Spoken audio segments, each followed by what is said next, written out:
토트넘과 잉글랜드 5부 리그팀 테모스가 맞붙은 2024년 25시즌 AF컵 3라운드는 일방적인 승부로 예상됐습니다. 프리미어리그 빅 6 중 하나인 토트넘과 세미프로 클럽 테모스의 전력 차이가 워낙 커서 대부분의 축구 팬들은 토트넘이 쉽게 승리를 가져갈 것이라고 믿었습니다.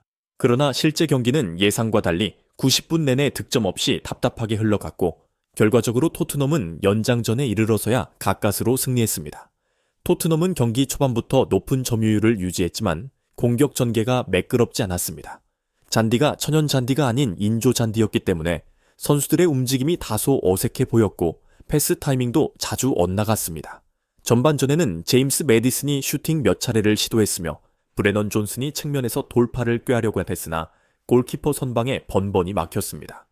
티모 베르너도 상대 수비 뒷공간을 파고드는 장면을 한두 번 만들었지만 결정적 슈팅을 제대로 연결하지 못했습니다. 전반전 내내 토트넘이 공격을 시도한 횟수에 비해 득점 기대값 엑시스지은 0.43에 머물렀습니다. 오브리그 팀을 상대한다는 점을 고려하면 터무니없이 낮은 수치였습니다. 테머스는 수비 라인을 단단히 형성하고 롱스로인이나 빠른 역습으로 틈틈이 토트넘을 위협했습니다. 특히 토트넘 수비진은 상대의 장신 공격수와 롱스로인에 대한 대비가 부족해 보였고 공중볼 경합에서 예기치 못한 어려움을 겪었습니다. 후반전에도 경기 양상은 크게 바뀌지 않았습니다. 토트넘은 공을 오래 소유하고도 슈팅 찬스를 만들지 못했고 베르너는 63분경에 1대1 기회를 놓치며 결정력 부족을 다시 한번 드러냈습니다. 엔제 포스테코글루 감독은 68분 이후 도미닉 솔랑케, 루카스 비리바 등을 교체 투입해 공격 패턴의 변화를 주려 했지만 전술적인 효과가 거의 나타나지 않았습니다.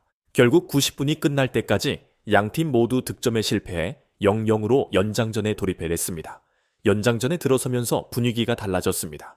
손흥민이 91분에 교체 투입되자 그동안 막혀있던 토트넘의 공격이 갑작스럽게 살아났습니다.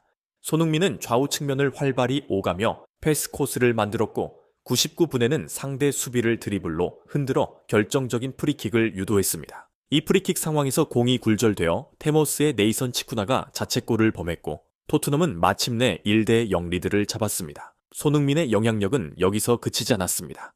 연장 후반 107분 손흥민은 중앙으로 빠르게 쇄도하며 날카로운 패스를 찔러주었고 이를 받은 대한 쿨루세브스키가 깔끔한 왼발 마무리 슈팅으로 이를 만들었습니다.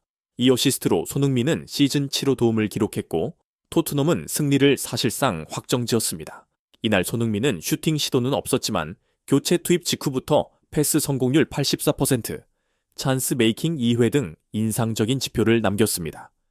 축구 통계 매체 후스코어드닷컴은 손흥민에게 교체 선수 중 가장 높은 평점인 7.3점을 부여했습니다. 품목 역시 7.2점을 매기며 손흥민이 연장전의 흐름을 완전히 뒤바꿨다고 평가했습니다. 여러 전문가는 손흥민이 없었다면 토트넘이 5부 리그팀에게 굴욕을 당했을 수도 있다 라는 강도 높은 의견을 내놓았습니다. 반면 토트넘은 결과적으로는 승리했지만 경기력이 크게 도마 위에 올랐습니다. 프리미어리그 정상급 선수들로 구성된 라인업임에도 90분 동안 단 한 골도 넣지 못했다는 사실은 심각한 공격력 저하를 방증합니다. 팬들은 왜 하부 리그 팀을 상대로도 베스트 라인업을 불가동하고 심지어 연장전까지 치러야겠었느냐 라고 반문하며 경기 일정이 빡빡한 12월과 1월에 이런 무리한 운영을 하는 것은 부상 위험을 높일 뿐이라고 지적했습니다. 또한 일부 서포터는 손흥민에 대한 지나친 의존도가 토트넘의 구조적인 문제라고 지적합니다. 티모 베르너나 제임스 매디슨 등 다른 공격 자원들도 실력은 뛰어나지만 결정적 순간마다 마무리를 못해 손흥민의 구원 투수 역할이 반복되고 있다는 것입니다. 실제로 하부 리그 팀에게조차 주전 선수들이 고전한 이번 경기는 손흥민이 없을 때 토트넘 공격이 어떻게 흔들릴 수 있는지를 적나라하게 보여주었습니다. 그러나 결국 AA컵은 토너먼트 대회이고 살아남으면 그만이라는 시각도 있습니다. 토트넘은 승리했고 다음 라운드로 전진했습니다. 감독과 선수들은 인조잔디에 적응하기가 힘들었다거나 상대도 사기가 워낙 올라 있었다는 식으로 해명을 내놓을 수 있지만 팬들이 그 설명을 곧이곧대로 받아들일지는 미지수입니다. 이번 승리에서 가장 돋보인 인물은 두말할 필요 없이 손흥민입니다. 교체 투입 15여 분 만에 경기를 지배했고 승부를 결정지었습니다. 만약 토트넘이 계속해서 시즌 내내 손흥민 개인의 기량에만 기대고 있다면 향후 더 까다로운 상대를 만났을 때 문제가 터질 가능성이 큽니다. 포스테코글루 감독이 어떤 전술 변화를 줄지 그리고 다른 공격 자원들이 손흥민의 부담을 얼마나 덜어줄 수 있을지가 토트넘의 FA컵 및 프리미어리그 성적을 좌우할 전망입니다.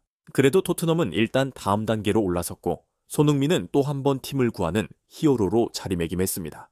다만 5부 리그팀을 상대로도 손흥민 없이는 승리를 장담할 수 없다라는 말이 나오는 현 상황은 결코 긍정적이지 않습니다. 클럽 내부에서도 이를 계기로 로테이션 운영과 공격 전술 전반을 재정비해야 한다는 목소리가 커질 것입니다. 이 경기는 토트넘이 AA컵에서 겪은 단순한 한 경기가 아니라 향후 팀 운영 방식과 전술적 고민을 되돌아보게 만드는 시금석 같은 사례로 기억될 만합니다. 손흥민이 없어서는 안 될 핵심 자원임이 다시금 증명된 동시에 이처럼 고전 끝에 겨우 승리를 따내야 했다는 사실은 토트넘의 앞날에 크고 작은 우려를 남깁니다. 앞으로 남은 시즌 동안 토트넘이 어떤 개선점을 보여줄지, 그리고 손흥민이 또 어떤 결정적 역할을 해낼지 주목됩니다.